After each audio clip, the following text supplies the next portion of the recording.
où vous pouvez participer en public, et puis nous avons des intervenants qui vont nous parler sur la question liée à la Journée internationale de la femme. Il y aura le thème, le rôle ou la valeur de la femme dans la société. Alors, pourquoi seulement la femme? Pourquoi seulement le 8 mars pour parler ou célébrer la Journée internationale de la femme? Ce qui veut dire que ces jours aussi la femme n'existe pas ou quelque chose comme ça, on ne sait pas. Ce sont ces questions que nos intervenants pourront répondre ensemble ici avec nous et avec l'équipe. Et après ces questions, chacune d'elles va pouvoir donner ses arguments et après nous allons revenir au public pour que chaque personne qui est ici, qui a une question à poser, elle peut aussi poser sa question et puis nous allons passer par la séance photo. Alors, nous commençons d'abord par présenter, nous sommes en face de Madame Chida Oumba, elle est journaliste, et aussi Madame Sandra, entrepreneur, et nous avons Madame Princesse Namba, elle est coordonnatrice nationale du Centre culturel Moissi, Ouzoura. Pour ne pas perdre le temps, Monsieur Patrick, je vous donne la parole pour commencer avec la première question avec Madame Chida. Par rapport à la thématique d'aujourd'hui. Elle ne dira pas que pourquoi seulement moi directement. Bizarrement, comment ça fait Mais sinon, bienvenue à tous encore une fois de plus. C'est déjà un plaisir pour moi de voir les dames répondre à un rendez-vous lié à la valeur de la femme. J'ai déjà regardé, je ne sais pas, pourquoi tu as parlé de la valeur de la femme? Parce que je vais revenir à Madame Chida.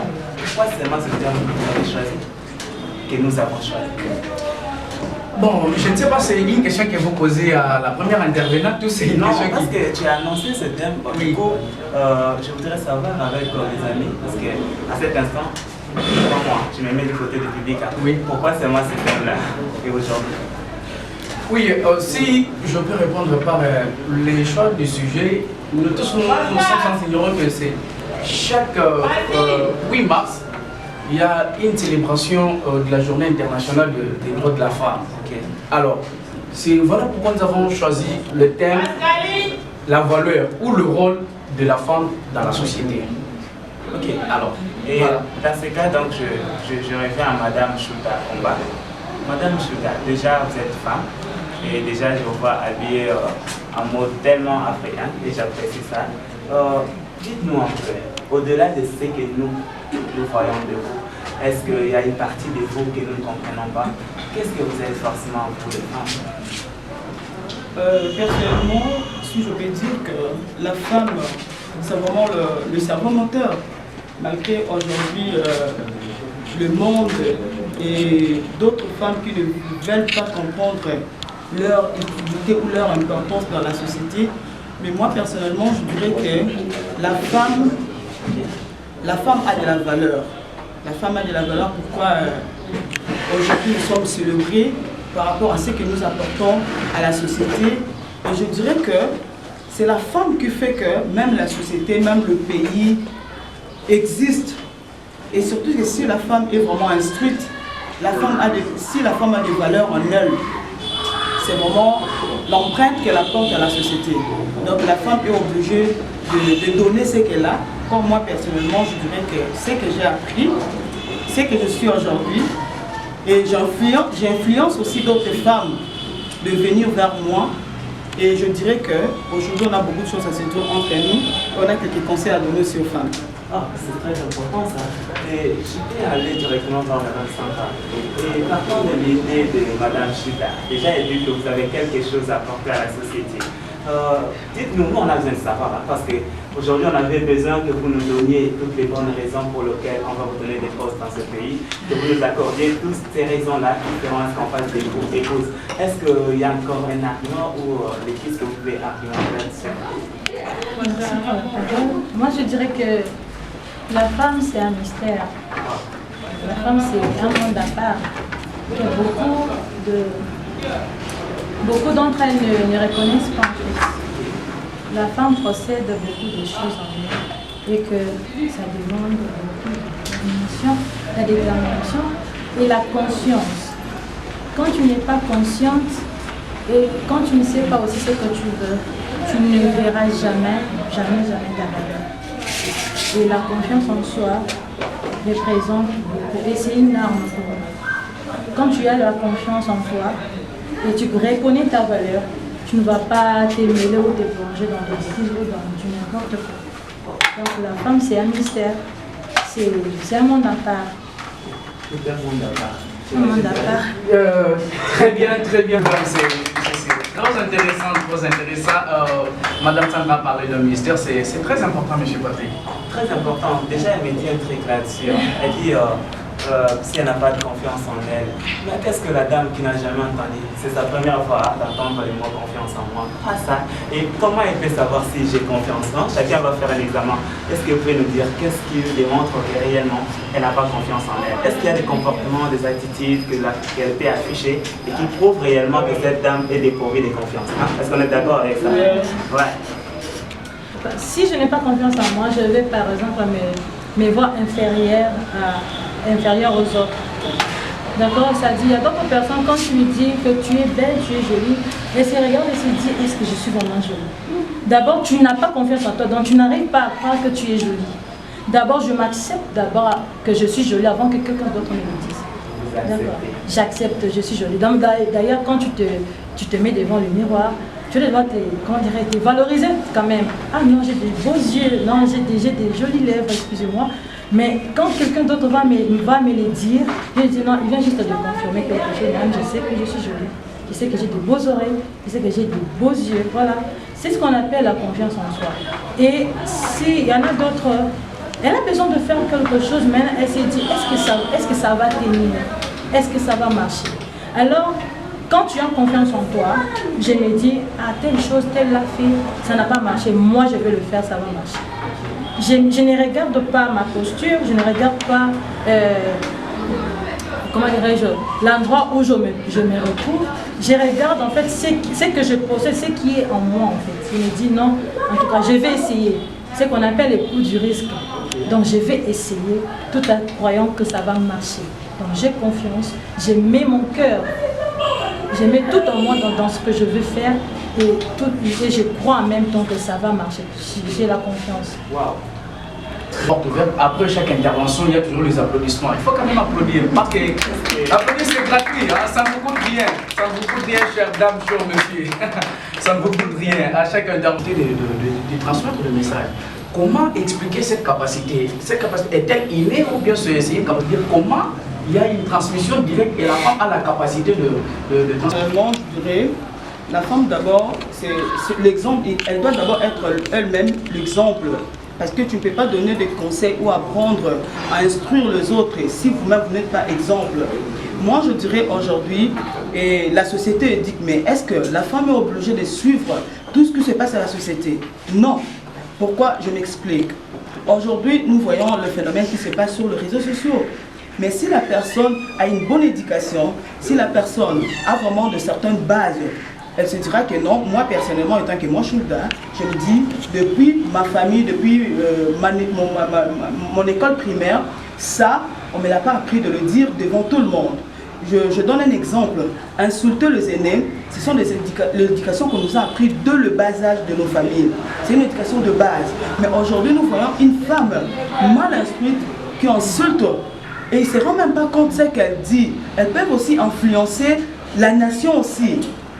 Quand quelqu'un poste quelque chose qui n'est pas vraiment éducatif sur les réseaux sociaux, et tout le monde en suit, même des chansons, il y a des chansons qui ne sont même pas éducatives, et les gens sont là en train de chanter, mais une femme qui est bien instruite, elle se dit, moi personnellement, ça, je ne le chante pas.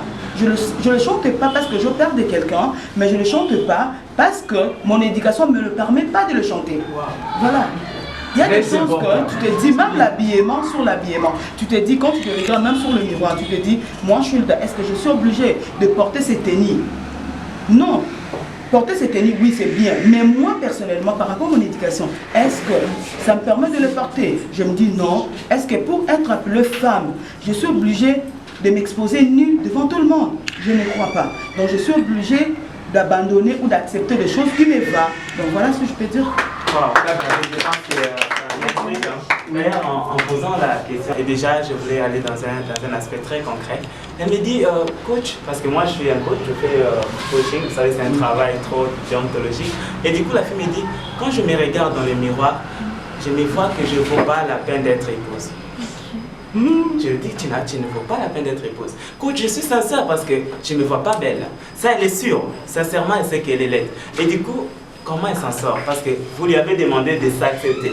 Et déjà, elle sait sincèrement que ses pieds, ça ne lui plaît pas, son nez ne lui plaît pas. Donc, tout d'elle, là-bas, elle nous dit, ça ne lui plaît pas. Et du coup, elle est confuse.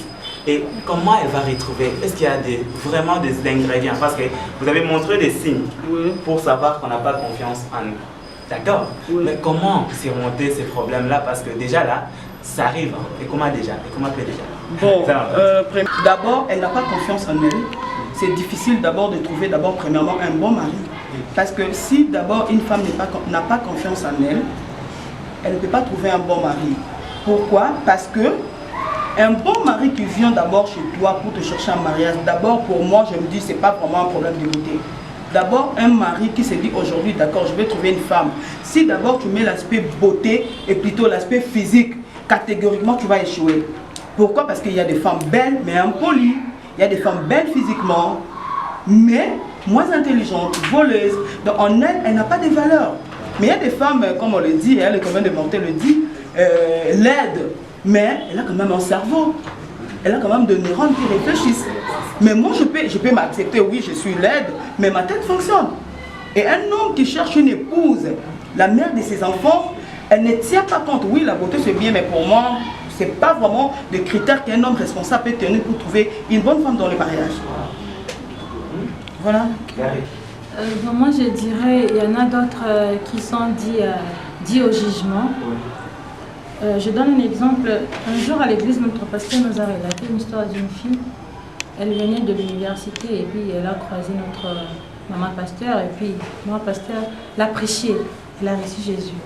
Et là, la fille dit à la maman, non, j'ai beaucoup de choses à te dire. Donc, j'ai de la chance de te rencontrer avant de passer à l'acte, en fait. Elle voulait aller se suicider. Son histoire, c'est quoi? Depuis qu'elle est née, il y a tout le monde qui l'insulte, tu as de mauvaises oreilles et tout, tu n'es pas belle et tout. Tout ça, ça a influencé sa psychologie. Du coup, elle ne se trouve plus jolie. Elle s'est dit, moi, malgré tout, malgré ma beauté et tout mon temps, je ne peux jamais me marier. Donc, tout ce qu'on l'a dit depuis qu'elle était petite, ça a influencé sa tête et tout. Elle s'est décidée. Donc, il faut aussi regarder tout autour de nous quelle était la base, en fait, la raison de sa décision. Peut-être que ça vient de sa famille, de ses amis, on ne sait pas. L'entourage, alors. Son entourage. Donc, peut-être il y a d'autres personnes qui sont faciles à influencer. Une fois que tu lui dis quelque chose, ça affecte directement, ça touche directement. Et face à ces genres de personnes, il faut chercher une stratégie, comment récupérer, comment attirer son attention. Dans ce qu'on disait que c'est mauvais, moi je vais te dire non, tu es jolie. Tout ça, ça va influencer. Elle sera étonnée, non, d'autres personnes m'ont dit que je suis mauvaise, je suis laide, et l'autre me dit que je suis jolie. Et ça va encore lui donner le courage d'aller se mirer. Et donc tout ça, ça affecte notre... donc c'est dit... D'autres, c'est dit aux circonstances et tout ce qu'on attend dans la famille, je ne sais pas quoi. Wow. Ça influence. Ouais, ça c'est vraiment important. C'est par là que je voulais déjà chuter. Malheureusement, je ne comprends pas. Il y a si longtemps qu'on devait déjà aller là. Mais je me demandais, oui. ça me dit quoi? Je comprends pas. Qu'est-ce que ça veut dire? Mais toutefois, on va revenir parce que je trouve que c'est cette chose, je dirais, toutes sont personnes ou toutes sont femmes, mais il y a des femmes aussi des femmes. Alors, quelles sont les valeurs qui caractérisent une bonne femme? Moi, je dirais d'ailleurs, le thème de cette année nous en parle. La femme vraiment doit investir.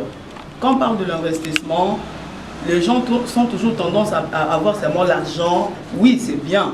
Mais investir, la femme doit être éducative. La femme doit promouvoir. La femme doit sensibiliser. Et aujourd'hui, quand on parle de femmes, il faut aussi se distinguer quelle catégorie de femmes que nous sommes aujourd'hui. Vous voyez, la femme doit être utile à la société, d'apporter son appui. quand on parle de la sensibilisation, sensibiliser ses soeurs ou ses collègues, ses chers frères et sœurs plutôt, excusez-moi, c'est pas seulement question que non, vous soyez universitaire, vous soyez peut-être qui, mais tu peux sensibiliser même là où tu travailles, peut-être là où tu pries. Tu peux aussi sensibiliser tes collègues, plutôt tes sœurs, tes chers, même dans la famille. Tu peux apporter même ta contribution d'une façon de parler aussi. Aujourd'hui, il y a même des femmes, depuis sa naissance, peut-être il a 30 ans, il n'a rien apporté à la société. Mais lui, il demande, mais qu'est-ce que toi tu as apporté à la société? Même des conseillers, tes sœurs, même dans ta propre famille. Il y a même des enfants, plutôt nos sœurs, qui sont même dans nos familles, dans nos églises. Depuis Abotama, excusez-moi peut-être de parler à Lingala. Lui, tel que le là, Azan et l'autre, comment il a apporté à Malamouté. Elle apporte que des antivaleurs. Elle ne sait même pas. Permettez-moi, excusez-moi de vous interrompre. Lorsque vous dites que une femme peut être dans sa famille, elle n'a rien apporté. Elle demande aussi longtemps qu'elle n'a rien apporté à ce pays. Qu'est-ce qu'on peut apporter à ce pays alors selon vous dire, Madame Gilda? Mais il y a beaucoup de choses. Il y a beaucoup de choses que la femme peut apporter à la société. Je donne un exemple. Oui. Éduquer la jeune fille, oui, c'est apporter quelque chose à la nation. Ouais. Si la jeune fille s'habille très mal, mais toi, une femme qui est instruite, mais tu peux conseiller. Non, moi aujourd'hui, je me décide de créer. Je donne un exemple de moi, si Azura. Elle a apporté sa touche particulière à la nation. Aujourd'hui, on est censé, la femme, de garder son identité sur le plan coiffure. C'est une identité. Mais si une femme se décide de parler de la coiffure, aujourd'hui, nous exploitons la coiffure occidentale. Mais ce n'est pas notre identité. C'est pas notre identité. Mais je donne un exemple. Moi, si Azura, c'est une valeur pour la nation. Et moi, si nous sommes là, c'est que non, Azura de garder son identité sur le plan coiffure. Et son Nathalie Sou qui n'a je laisse mes cheveux naturels. Ça apporte, ça touche aussi. C'est ça. Vous voyez, même quand je dis, même la façon de parler, oui, tu peux te dire que non, mais ça c'est pas notre identité. Une femme ne parle pas comme ça, une vraie femme, une vraie valéreuse ne parle pas comme ça.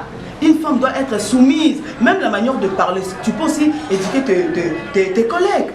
Vous voyez, c'est une touche aussi. Merci beaucoup, Madame Gilda. Est-ce qu'on peut applaudir quand même, monsieur? C'est gratuit, il faut quand même applaudir. Après chaque intervention, merci beaucoup Madame Gilda pour votre brillante intervention. Selon ce que vous avez dit, la plus grande apportée à la société, c'est l'éducation. C'est ça? Ouais. Je pense que généralement, on dit qu'éduquer une femme, c'est éduquer une nation. Voilà. Son devoir, c'est inculquer. Merci beaucoup pour la question. Déjà, je vous dis déjà un grand merci pour l'attention accordée.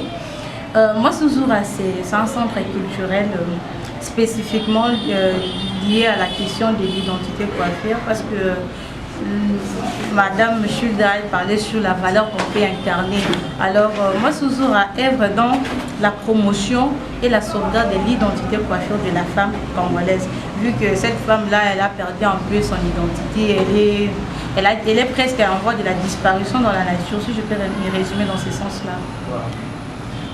Alors, vous avez dit... Il faudrait retenir à cela, il faudrait que la femme d'aujourd'hui puisse trouver l'équilibre entre la modernité et ses valeurs identitaires. La modernité n'exclut pas, la sauvegarde de notre identité. Et du coup, la femme d'aujourd'hui a l'impression que son identité n'est plus à la mode, c'est démodé, alors qu'elle protège sa santé, non seulement sa santé, mais elle protège l'environnement. Au-delà de l'environnement, ça sauvegarde même son bien-être.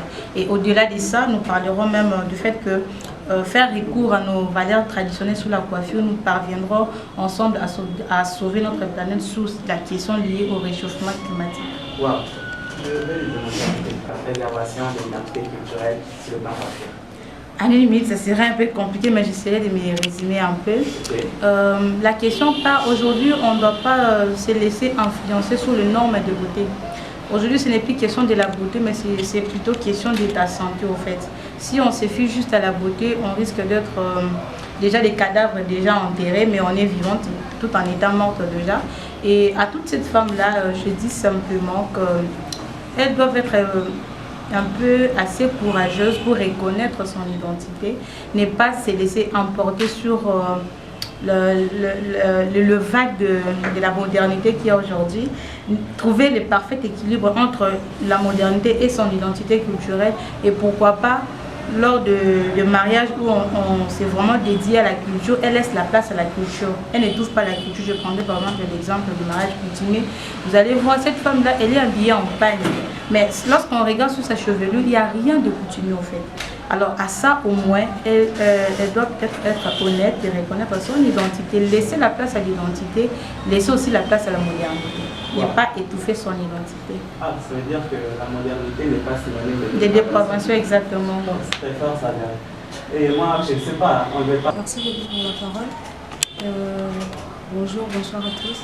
Bonjour. Voilà, déjà, je m'en excuse pour le retard. Voilà, j'étais un peu loin. C'est à peine que je viens d'arriver comme vient de le dire monsieur. Le nom, s'il vous plaît? Monsieur Patrick, excusez-moi. Voilà, moi, j'avais déjà me mettre en fait dans la peau de cette femme-là. Moi, je pense que pendant le moment de fiançailles, l'homme et la femme, il y a déjà ce qu'on appelle la communication, il y a le feedback, l'échange. Vous voyez, on s'est dit déjà tout. Madame, je sais est-ce que vous pouvez un peu rehausser la voix parce qu'on peut, passant par vous dire, on peut avoir des retombées. On peut avoir des retombées. Les questions peuvent tomber de malhonnêteté. C'est de rehausser la voix. Merci, voilà, merci beaucoup. Je me mets déjà en fait à la place de cette personne qui n'est pas encore mariée. Ils sont pendant la période que nous appelons de fiançailles. Par exemple, moi avec mon fiancé, je pense que pendant cette période-là, il y a en fait l'échange, le feedback. On s'est dit de tout sauf rien, c'est-à-dire les projets d'avant en fait le mariage. Il y a des maris déjà qui disent avant tout que voilà, moi je n'aimerais pas en fait épouser une femme une fois à la maison. En tout cas, la femme ne va pas travailler, elle ne va rien faire, elle sera plutôt à ma service ainsi que de mes enfants. Moi déjà je me dis, un jour pour moi ça ne va pas s'arrêter, ça ne va pas arriver. Pourquoi? Parce que on se prépare déjà à ça. On se prépare déjà à ça une fois dans le mariage. Je ne pense pas que mon mari pourra en fait changer de positionnement pour me dire que voilà, j'étais déjà épousée, tu es à la maison, tu vas plus aller au travail, tout ça là, je ne pense pas. Je n'ai pas fait mes études en fait pour rien. Et qu'est-ce qui te rassure tout ça? Qu'est-ce qui me rassure? Voilà, ces propos. Parce que le père, on ne peut pas le voir. Les propos en fait, c'est de bouche à l'oreille. Sur ça, on ne peut pas en fait signer. Oui, on peut pas en fait signer un contrat. Mais déjà, il faut être fidèle à ses paroles. Oui, mais c'est pas tout le monde qui est fidèle. Il y a celui qui n'a pas appris la notion de fidélité à ses paroles. Et bon, sur ce niveau-là, en tout cas, je ne sais pas par où commencer. Mais déjà en soi, je sais que ça ne va pas en fait arriver. Ouais, pour vous. Pour mais moi. Dans les autres, parce qu'il y a des gens qui sont dans cette situation maintenant, par exemple. Moi, je pense que les maris peuvent arriver à ce niveau-là de dire que voilà, moi, je ne veux pas que tu ailles au travail. Pour des femmes, en fait, qui se donnent corps et âme au travail, c'est-à-dire qu'ils n'arrivent pas à satisfaire le besoin en fait de la maison.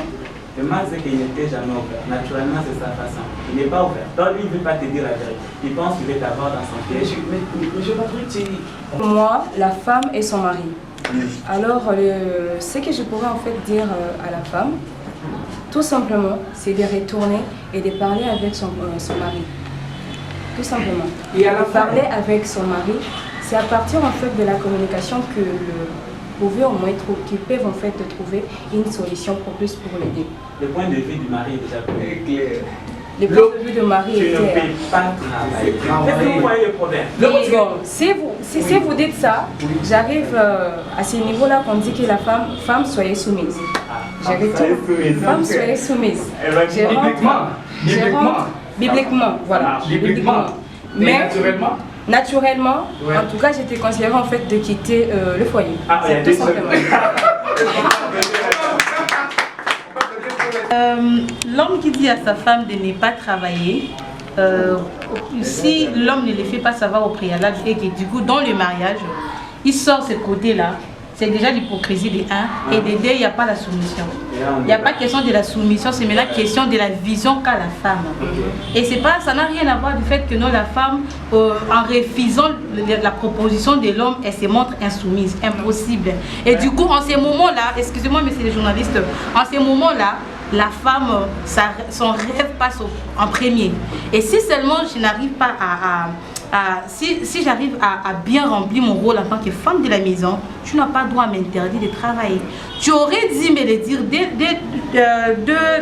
la période de fréquentation, on aurait trouvé une solution. Et attendre dans les mariages pour sortir ton autorité, en ce moment, ça ne va pas marcher. Oh, merci beaucoup. En un mot. En un mot, le conseil est simple. Oui. Connais-toi ce que tu... Connais-toi toi-même au fait. C'est-à-dire que la femme, c'est à la femme de revoir ses priorités. Si pour elle, l'amour pour son mari prime au-delà de sa vision. C'est question. Attendez. Pour cette femme-là, si l'amour pour son mari prime pour sa vision de vie, moi je pense que la réponse serait de rester dans les mariages et enterrer son rêve. Mais si son s'habille bien, met le make-up, on sort, on part.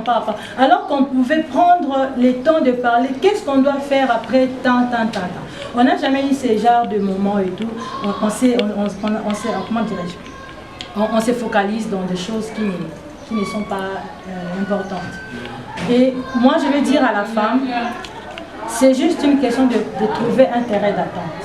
Je vais dire à mon homme par exemple, je me mets à sa place, tu m'interdis de travailler.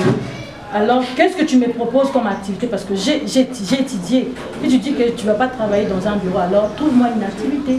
Soit tu me demandes, qu'est-ce que tu sais faire?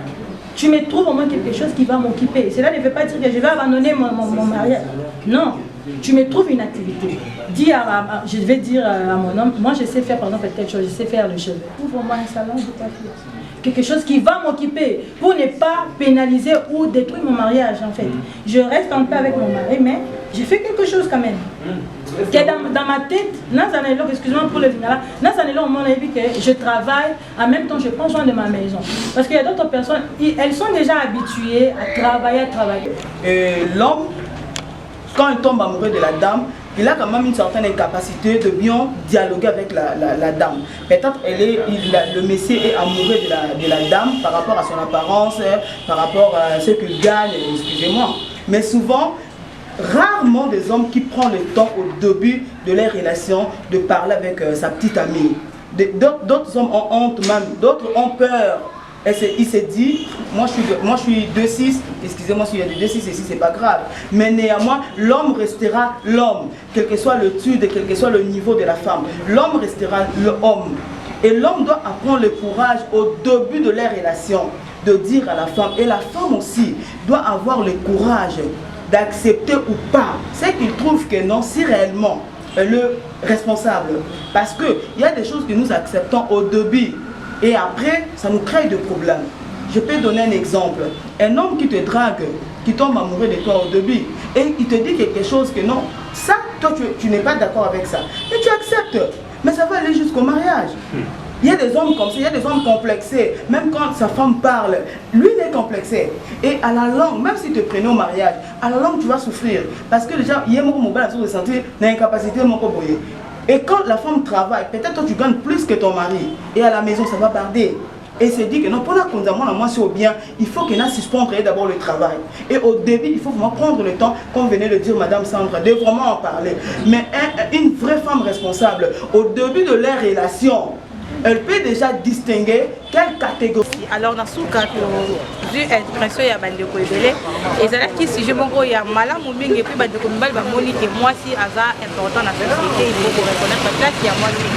Micro baladeur, il y a moi toujours, c'est intéressant qu'il a dit qu'on a fait à part on a bako et puis on va combattre par rapport à la journée. Bonsoir, je reviens à la conférence des gens sur l'importance de la femme. À même moment, qu'est-ce que vous pouvez dire par rapport à la journée d'aujourd'hui? Voilà. Pour le journée, ce n'est pas en fait une journée pour se dire que voilà, je suis une femme, je dois m'habiller en femme. La journée d'aujourd'hui, en fait, c'est une journée de lutte. C'est une journée de lutte pour les femmes. C'est une journée de faire valoir en fait notre valeur en fait de la société. Et à toutes les femmes, bonne fête. Bonne fête en fait du 8 mars. Merci beaucoup, Madame Sandra. À la fin de la conférence sur la balade de la femme qui était dédiée aujourd'hui. Moi, cette journée représente parce que je me dis, la journée vient en fait de réveiller ma mémoire, en fait, me faire revenir en arrière devant nos valeurs, abandonner, négliger. Cette journée vient me dire que voilà, tu es femme, comment tu dois t'habiller, comment tu dois faire. Et pour moi, c'est une journée inoubliable. En tout cas, je suis très contente et par rapport à la référence, on a encore découvert beaucoup de choses. Et je nous souhaite toutes bonne fête et profiter de cette soirée. Merci beaucoup, madame. Madame Chida, bonsoir. Nous avons une conférence chez les locaux et nous dédié la réunion et à moi, c'est à moi, personnellement, là, les cérémonies, il y a assisté à la conférence, on a des conditions qui sont journée spéciale pour la biso. Malgré moi, c'est ça. Moi, si valeur, on a le 8 mars, pour toute la vie. Mais sauf que c'est le jour le 8 mars pour que moi, si on sort, aïe, pour bimisa, oh, nous sommes à boigna, pour apporter la bande de com, nous sommes dans moins inconscience, oh, parce que comme il y a rôle dans la société, les animés. Mais journée à l'élo, les alaki, il y a ces mots qu'on a vu sur le parallèle, des gens dans la valeur, la bande de com, nous sommes emportés dans anti-valeur, oh, l'élo, les autres, ça dans la planète. À continuer à mobile, pourquoi pas notre pays, la RDC. Moi personnellement, je dirais que chacun de nous doit se faire confiance et chacun de nous a son empreinte d'apporter la solution dans la société. Donc je souhaite une excellente soirée, plein de bonnes choses à toutes les femmes congolaises. Merci beaucoup, madame Chida. Madame Ouzoura, bonsoir. Bonsoir. Votre mot par rapport à la journée d'aujourd'hui sur la question de l'identité raciale. Bon, moi je trouve que la journée d'aujourd'hui, je l'ai dédiée à toutes les mamans, à toutes les femmes responsables, parce que la femme, c'est pas une fille. La femme, c'est pas une fille, je l'ai dédiée à toutes les femmes. Aujourd'hui, ma fille, l'important de la journée, c'est pas le port de palme, mais aussi la conscience de toutes les femmes, de prendre conscience de la valeur qu'on peut donner à tout le monde. Merci, madame Dorcas, bonsoir. De mon niveau, la conférence, elle est là, qui bon pour la valeur et moi aussi. Est-ce que le de mon niveau, est-ce que moi, je peux conclure les deux après conférence de valeur et moi, je vais y faire c'est pas limite la participer la conférence et là où ils ont organisé la journée à la femme. Moi aussi, il y a ta qualité. Moi aussi, il y a Maël. Donc, on a donc les allocs à la mouka, donc les chababalais, on a dit que la compétence de la mission, il faut que ça paie pas. Donc, quoi, mais pas, il faut se battre un peu, la musique, la bango, pour te dire que merci.